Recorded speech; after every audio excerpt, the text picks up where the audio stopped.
Murder की रात के बाद दिखाते हैं कि सुबह केनान अपने बाथ टब में पाया जाता है। कि जब आँख खुलती तो ऐसा दिखाते जैसे उसको कुछ पता ही ना हो, उसको जैसे कुछ याद ही ना हो। इतने में वो बाहर आता है तो उसको कॉल आ जाती है। उसका दोस्त उसे फ़ोन करता है, उसे बताता है बहुत बड़ी ब्रेकिंग न्यूज़ है, मशहूर बिजनेसमैन हमदी अदलबे का कत्ल हो चुका है। उसको कहता है कि जल्दी से ऑफिस पहुँचाओ, तुम्हें न्यूज़ ब्रॉडकास्ट करनी है। लैला भी अपने काम पर पहुँच रही होती है।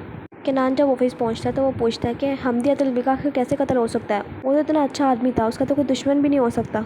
वो इतनी चैरिटीज़ करता था, गरीब लोगों की मदद करता था, उसका तो कोई दुश्मन हो ही नहीं सकता है। क्या कुछ पता लगा है कि ये कत्ल किसने किया और क्यों किया है? असिस्टेंट बताती है ऐसा कुछ पता नहीं लग जाता अभी तक। पुलिस को उसकी लाश 3 घंटे पहले ही मिली है। केनान पूछता है क्या उसकी फैमिली को पता लग गया? उसका दोस्त कहता है कि अभी तक हम उसकी फैमिली तक रीच नहीं कर सके। हम पूरी कोशिश करें लेकिन अभी तक हम उन तक पहुँच नहीं सके। केनान कहता है कि जाओ जाके एरन से कहो उसके घर वालों से मिले जाकर। उसके जाने के बाद केनान हमदी के बारे में सर्च करता है, पता लगाने की कोशिश करता है कि वो कैसा आदमी था। लैला ऑफिस आती है और उसको पता लगता है कि हेड प्रोसिक्यूटर से मिलना चाहते हैं। तुरान पहले तो लैला को वेलकम करता है। मुझे पता लगा कि तुम पहले इस्तांबुल में काम करती थी। लैला कहती है हाँ मैं यहीं पर काम करती थी, लेकिन 3 साल पहले मैं मुश्त चले गई थी, मैं 3 दिन पहले ही वहाँ से वापस आई हूँ। तुरान कहता है अच्छा तो तुम काम खत्म होने के बाद कहाँ पर रहती हो? वो उसे कहती है कि मैं गेस्ट हाउस में रहती हूँ। तुरान उसे उसकी फैमिली के बारे में पूछता है कि वो कहाँ पर होते हैं। लैला उसे बताती है कि वो इस्तांबुल में ही होते हैं। तुरान उसे कहता है तुम अपनी फैमिली के पास क्यों नहीं रहती हो फिर? लैला कहती है कि हम लोग ज़्यादा मिलते नहीं आपस में। दिखाता है कि हेड प्रोसिक्यूटर के डेस्क के ऊपर केनान या पता नहीं दुआन, इन दोनों में से किसी की तस्वीर होती है। दिखाते हैं कि एक औरत आती है जेल में एक आदमी से मिलने और इस आदमी का नाम ताहिर है। तो कहती है कि तुम कैसे हो मेरे बेटे? वो कहता है आपको कैसा दिख रहा हूँ मैं? फिर वो अपने माँ के बालों के बारे में बात करता है। वो कहती है मैं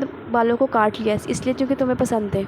देखो वह कितनी जल्दी गुजर गया, अब कुछ दिनों में तुम वापस आ जाओगे। सूर्य ने जब से सुना कि तुम वापस आ रहे हो वो खुशी के मारे पागल हो गई है। ताहिर कहता है यह दिन आपको कम लगते हैं?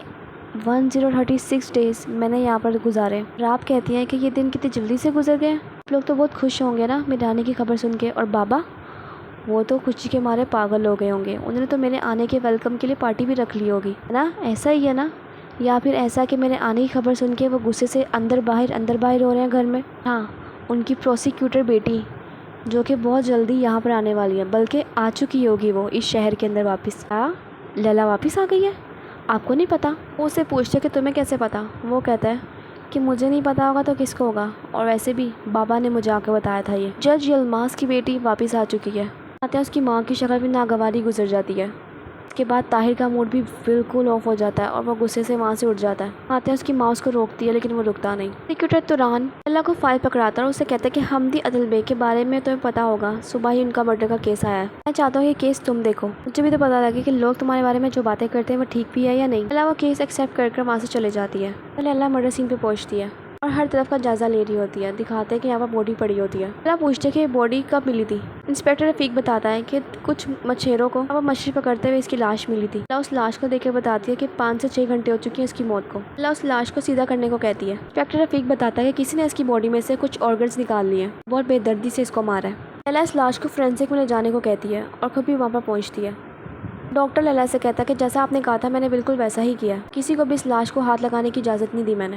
लैला उस जगह पर कैमरे सेट करने को कहती है और कैमरा ऑन करने को कहती है। पर दिखाते हैं कि विक्टिम के घर वाले आ जाते हैं, उनमें उसकी बेटी शामिल होती है। कहते हैं उसकी बेटी के शक्ल पे ज़रा भी ऐसे असरात नहीं होते कि उसको अपने बाप की मौत का गम है। लैला उस आदमी से पूछता है कि तुम कौन हो? तो वो कहता है कि मैं सदफ का भाई हूँ औरुल।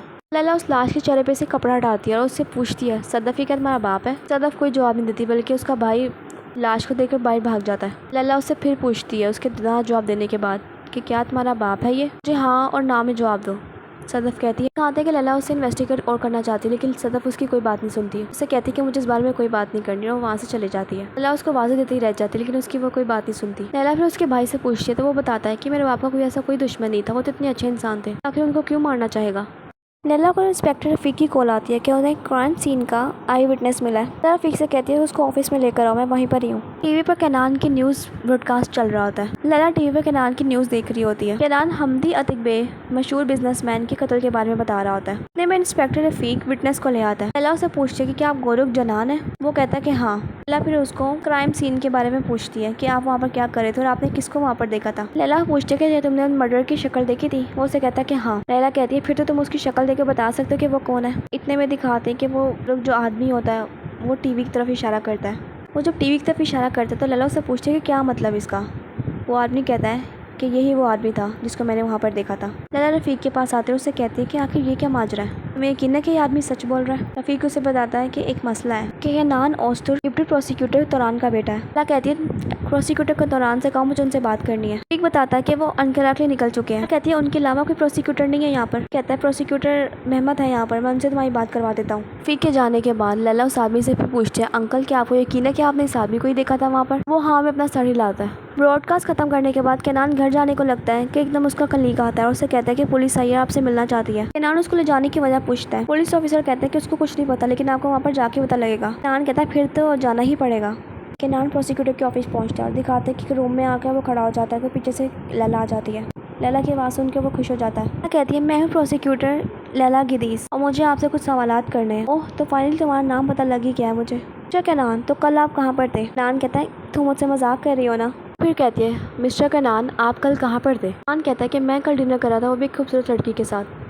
डिनर के बाद आप कहाँ पर गए थे? केनान कहता है कि मैं अपने घर गया था डिनर के बाद। लैला उसे कहती है क्या तुम्हारे घर में कोई ऐसा विटनेस है जो इस बात की गवाही दे सके कि क्या तुम घर पर ही थे रात को? केनान कहता है आखिर ये हो क्या रहा है, मुझसे तो सवाल क्यों किए जा रहे हैं? अम्ती अतिकबे का मर्डर हुआ है जो तुम्हें पता ही होगा। मैं एक आई विटनेस मिला है जिसने कहा है कि उसने तुम्हें देखा था वहाँ पर। केनान कहता है क्या तुम मुझ पर शक कर रही हो? लैला उसे कहती है कि मैं खुद पर शक नहीं करी, मैं सिर्फ अपना काम कर रही हूँ यहाँ पर। लैला कहती है उस विटनेस को लेकर आओ। केनान पीछे मुड़ता है और वो विटनेस आता है। वो विटनेस केनान को घूर कर देखता है। लैला पूछती है क्या ये वही आदमी जिसको तुमने क्राइम सीन पर देखा था? कहते हैं केनान उस आदमी को घूर कर देख रहा होता है।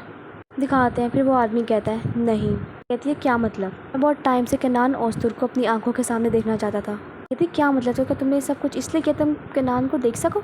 पागल तो नहीं हो गई? यहाँ पर कोई मजाक नहीं चल रहा है। कहते हैं कि केनान के चेहरे पे थोड़ी स्माइल सी आती है। तो मतलब तुम भी मेरे फ़ैन हो? ऐसा तो होता ही रहता है, मतलब बहुत सारे लोग मुझे मिलने की कोशिश में ऐसी हरकतें करते हैं। मेरे लिए नया नहीं है कुछ। उस आदमी को ले जाने लगते हैं कि एकदम से वो भागकर केनान के पास आता है, उसके कान में कहता है अपनी बेटी को जाके मिलो। केनान एकदम से उसकी बात सुनकर शॉक सा हो जाता है। लैला केनान की घबराई हुई शक्ल देखती है और उस आदमी से कहती क्या कहा तुमने उसके कान के अंदर? बोलो क्या बोला तुमने उसके कान में? वो आदमी कोई जवाब नहीं देता और केनान को देखता रहता है। केनान कहता है कि कुछ भी नहीं। फिर बोलती बताओ क्या बोला तुमने उसके कान में? केनान कहता है उसने मुझसे कहा है कि वो मुझसे बहुत प्यार करता है, मेरा बहुत बड़ा फ़ैन है, थैंक यू सब के लिए। वो आदमी भी यही कहता है कि हाँ मैंने यही कहा उसके कान में। लैला उसको ले जाने को कहती है। लैला केनान के पास आती है और कहती है उसने तुम्हारे कान में कुछ कहा है और तुम मुझे बताओ कि उसने तुम्हें क्या कहा है। केनान कहता है कि तुम्हें बता चुका हूँ मैं कि उसने मुझसे कहा कि वो मुझसे प्यार करता है, लेकिन तुम्हारी शक्ल से तो ऐसा बिल्कुल भी नहीं लग रहा। केनान कहता है मेरी शक्ल से मुझे नहीं पता कि मैं क्या लग रहा हूँ, लेकिन मैं बिल्कुल झूठ नहीं बोल रहा। उसके पास आती है, उससे कहती है तुम जानते हो ना कि अगर मैं चाहूँ तो तुम यहाँ से निकल नहीं सकते हो। केनान कहता लगता है हम दोनों में कुछ गलतफहमी हो गई है, मेरी आधी ज़िंदगी इन धमकियों को लेकर गुजरी है। लैला कहती है अच्छा, और आधी ज़िंदगी? धमकियों को सीरियस ना लेते हुए केनान लैला को गुड इवनिंग कहता है और वहाँ से निकल जाता है। लैला उसके पीछे आती है और कहती है मिस्टर केनान यहाँ पर कोई गेम नहीं चल रही, मुझे बताओ कि उसने तुमसे क्या कहा है? मैं ये तुम्हें पहले बता चुका हूँ, उसने मुझसे कहा कि मुझसे कितना प्यार करता है। क्या कह रही है रफ़ीक, क्यों ना हम मिस्टर केनान को गेस्ट के तौर पर यहाँ पर रख लें? कहता है क्या? केनान उससे कहता है कि वो सब कुछ जानती है सदफ, वो सब जानती है, उसने कहा मुझसे। क्या कहती है थैंक यू, लेकिन तुम्हें कोई ज़रूरत नहीं है इन्वेस्टिगेशन में टांग अड़ाने की। केनान फिर वहाँ से चला जाता है। लैला रफ़ीक से कहती है कि इसके ऊपर नज़र रखो। केनान गुस्से में वहाँ से निकल जाता है। केनान अपने कोलीग को फ़ोन करता है, उससे कहता है कि उसको सदफ के घर का एड्रेस चाहिए। कोलीग कहता है ठीक है तो मैं ढूंढ कर मैं सेंड करता हूँ। तो मेरी फर्स्ट एपिसोड का सेकंड पार्ट खत्म होता है। मिलते हैं नेक्स्ट पार्ट में। ओके फिर बाय बाय।